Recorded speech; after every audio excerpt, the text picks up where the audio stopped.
તૈયાર નહોતું એ જ સમાજની અંદર એક એવો વીર પુરુષ જન્મે, એ સમાજની અંદર એક એવો મહાપુરુષ જન્મે.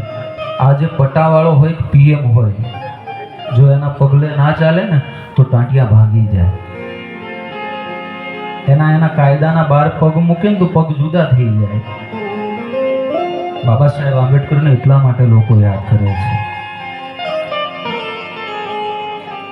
ઘણી વખત આપણા સમાજની અંદરથી અમુક લોકો બાબા સાહેબની માટે એવું કહેતા હોય છે કે બાબા સાહેબ જો કોઈ બીજા સમાજમાં જન્મ્યા હોત તો વધારે આગળ હોત, કે બાબા સાહેબ બીજા કોઈ સમાજમાં જન્મ્યા હોત તો વધુ મહાન હોત.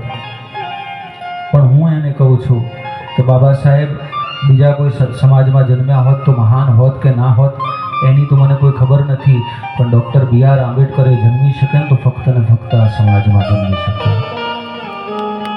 કારણ કે ધરાવેણ ધાન ના નીપજે અને કુળવીને માંડવું ના હોય. અનાજ હારું ઉગવું હોય ને, અનાજ હારું ઉગાડવું હોય ને તો એની માટે ધરતી હારી જોઈએ. ધરાવેણ ધાન ના નીપજે અને કુળવીને માંડવું ના હોય. એડાગર આંબેડકર જન્મે જેની માં ભીમા હોય, કોઈ માં ભીમા જેવી માં હોય, કોઈ રામજી સતપાલ જેવો બાપ હોય, અને આ સમાજ બેઠો ને આ સમાજના DNA જેવો DNA હોય ને